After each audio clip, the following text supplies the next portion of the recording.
Hey everyone, it's Melanie here with Vintage Hill Studio. I'm so glad you could join me today. I will be making this Sweet 16 birthday card, so follow along. I start with a 5 by 6.5 inch card base and a buffalo check plaid that I'll be using to make this card. And I also use the sweet die from Crafter's Workshop. Now I'm going to run this through my Sizzix Big Shot, and I'm actually going to cut it twice. When you cut this out 2 times, it gives it a little more substantial heft to it. So it stands out on your card just a bit more. So I'm showing you here that I cut it out once, and I'll use my little tool here to remove this from the die. Takes a little bit to get this word out. It's scripty, but it's still a little sturdy. So here is my die cut word sweet, and again I did cut out 2 of these, one of them off camera, and then I'll glue those together, which is very simple to do. Make sure I've got that aligned exactly. And you'll see it gives you a little bit more dimension than just a single die cut. Okay, and that will go on our card front. And then I'm going to come in with this Crafter's, let me see what this is. It's a mini flower punch from Studio G. And I took this and I punched out several colors of pink and a little bit of white. And I've got a gazillion of these little flowers. And then I take my favorite McGill's crafting mat and a stylus, and I'll go over some of these flowers to give them a little bloom and dimension. Not all of them, but just some of them, and I'll show you why.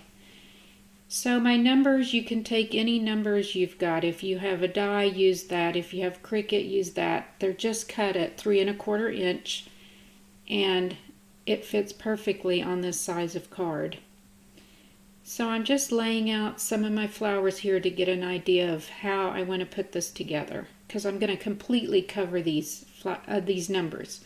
And what I figured out was that if I use my glue and just work in small sections on each one of my numbers, I can apply these flowers just flat to begin with, and I'm going to alternate the pinks and the whites and just get a few down to cover the base of my number. By working in small sections, my glue doesn't dry out before I finish my design here.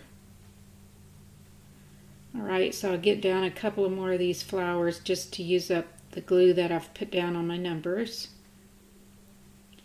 And then I'm going to go back, and anywhere that I see a little bit of black showing through or where I think it needs dimension, I'm going to use some of my blooming flowers, the ones I use my stylus to curl up.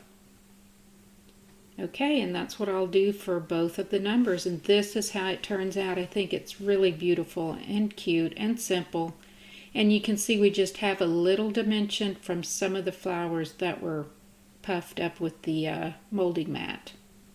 So that will go on my buffalo check, and so will this word sweet. There's a little bit of a close-up of the finished numbers. And then I decided my sweet needed a little bit more to stand out, so I cut out another one using this polka dot and offset it just a bit so it looks like it's shadowed.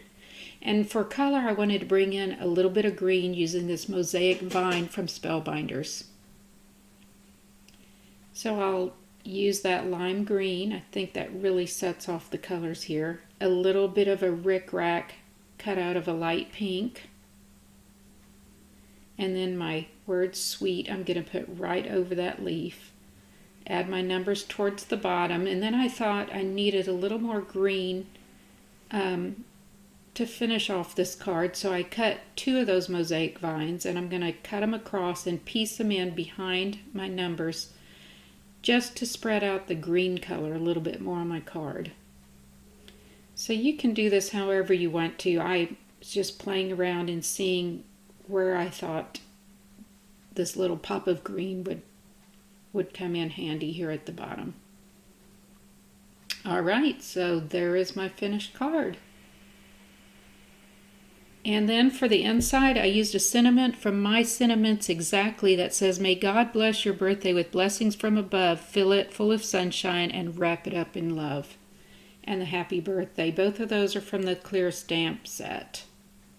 And then as always, I finish up by lining my envelopes. If you'd like to know how I line my envelopes, go over and visit my YouTube channel or my blog, and I have a step-by-step instructions of how to line your envelopes without using dies or any special calculations.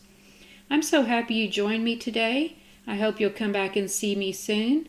Visit my blog at www.vintagehillstudio.com or subscribe to my YouTube channel. Happy crafting, everyone!